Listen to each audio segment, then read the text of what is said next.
All right, Logan, you obviously lost some guys like Seth and Chris last year. This year you're going to play a major role as far as a leader. What are you going to do to keep things going and maybe get you guys over the hump this year? Honestly, we're going to keep doing what we're doing. I mean, that's what we do here at Clemson. We win a lot of baseball games. So really, as far as leadership goes, I mean, we changed a little structure a bit. We have 2 guys on leadership council this year. We're looking forward to that just because, honestly, we had a lot of guys last year. We were trying to figure out kind of, I don't want to say the structure. Anyway, let me redo that. Can you repeat that question for me? Well, just talk about the leadership role you're going to play this year. I mean, being kind of middle infield, middle of the field, you got to be vocal. So that's one of the things we're looking forward to this year is being able to be more vocal in my personality, which is not as natural for me. So. Look, we didn't get to talk to you in the fall. Tell us a little bit about the home run derby. You came up oh so close. Yeah, that was a really cool experience. Kind of debated doing it again, just because of what it does in summer ball. It was really fun though. I mean, it's definitely worth whatever happens with the swing. Is definitely worth it just to be able to experience that, and it's really good for the university as well. So you do it again next year, you start lefty, you think? probably so.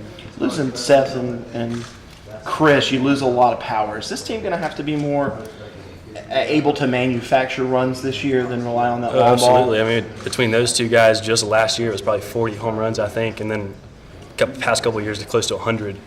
So, I mean, definitely we have to rely on their speed a lot more, be more aggressive on the bases. I know we said that, but we're going to put that into place this year. We said that last year, but we still had Seth and Chris, so we didn't really have to as much. So we'll definitely be putting that into place this year for sure. You've thrived in different spots in the order. Where do you want to be this year? You know, where do you think you would be the most productive? It doesn't really matter to me. It's wherever I can be most useful at. I hit a lot of leadoff last year. Yeah. Honestly, we got a lot of guys that can do that this year as well. We got Kier, we got Sam Hall that can all take a role right there. It definitely helps too when you get a home run. You're not the first guy in the order, so you got some RBIs if you're second or third guy. You've got Cal Wilkie to hit behind you, so it doesn't really matter to me. It's wherever I can be most helpful to the team. Who are some of the freshmen that have impressed you? We've got a lot of good talent coming in this year. A lot of pitchers too. I mean, some of the names that kind of come off the top of your head are Davis Sharp, Robleski. All those guys are going to be able to really come in and play a role for us. They're not as established, I would say, is the word you're looking for, because I mean we don't have as many guys that come back and like you know what they're going to do. I mean, we have like Brooks Crawford. You know he's going to give you every game. But these guys they're going to be established. Like, we're not scared about that at all. Like, looking from the outside in, you're not really sure. But, like, from inside out, it's like these guys can handle this stuff. So, as far as freshmen goes, we got a lot of really good hitters as well. We got, like, Chad Ferry, a bunch of guys, really, that can really swing the bat. Like I said, David Sharp's a pitcher. He also hits as well. He can swing it. You got Briar Hawkins, really good hitter, just pure hitter. James Parker, plus defender, really good bat. So we got a lot of guys who are going to be able to help us out this year. Being able to play scrimmages against other teams last fall, how does that help?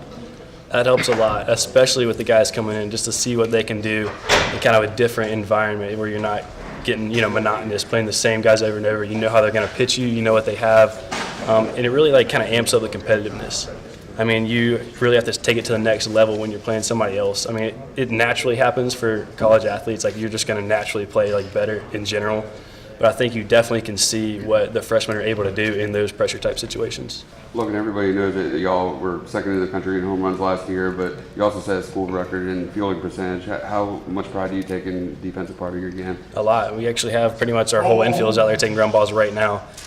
We're also returning. We have a lot of veterans returning on the infield this year. We've got Grayson Bird, Jordan Green.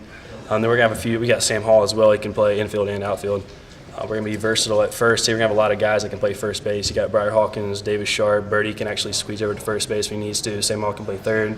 We got a lot of options, but we also have that kind of core veteran group still there. So, you know that there's going to be a lot of Major League scouts at every game watching you. Does that change your approach at all? Does it add any layer of pressure? Not really. I mean, they've been watching the whole time. Just maybe wasn't the center because you got Seth and then whatever junior year, but the bottom line is, I'm going to do what I do, and we're going to do what we do as a team. And, I mean, I plan on playing this game for a long time, so this year's not going to define me or our team. So, What were some of the specific things you wanted to work on in your game over the offseason? A lot of it was kind of footwork on the infield because I'm a taller guy that plays shortstop. Naturally, we don't really stay on our legs as much as some guys that are already down there, I guess you'd say. So just naturally, I'd have to emphasize working on my footwork and staying low to the ground, and then that kind of plays everything defensively because you got to get through it if you're staying on your legs. So. Logan, Kyle told me in the fall that y'all went head-to-head in the Cape Cod League over the summer. You're trying to get him to give you the pitches. What was that experience like for you playing in that league, obviously going against some premier pitching? It was a lot of fun. I mean, we saw a lot of the same guys at ACC up there, obviously. It was fun having Wilkie catch against me too. That's a good trip. Just messing around with him a lot of times, just like, oh, what's coming here? Like he would tell me the wrong pitch sometimes, but I don't know. It just kind of makes you more comfortable. I actually hit a lot better when he was catching. Like he wouldn't give me the signs, of course, or anything, but it was just comforting to have him there. I guess it's fun. We have a good relationship, really good relationship actually. Probably best friends on the team. I don't know. I just enjoy playing with him and against him. So. Anything else? Thank you. Thanks, Logan. Yep.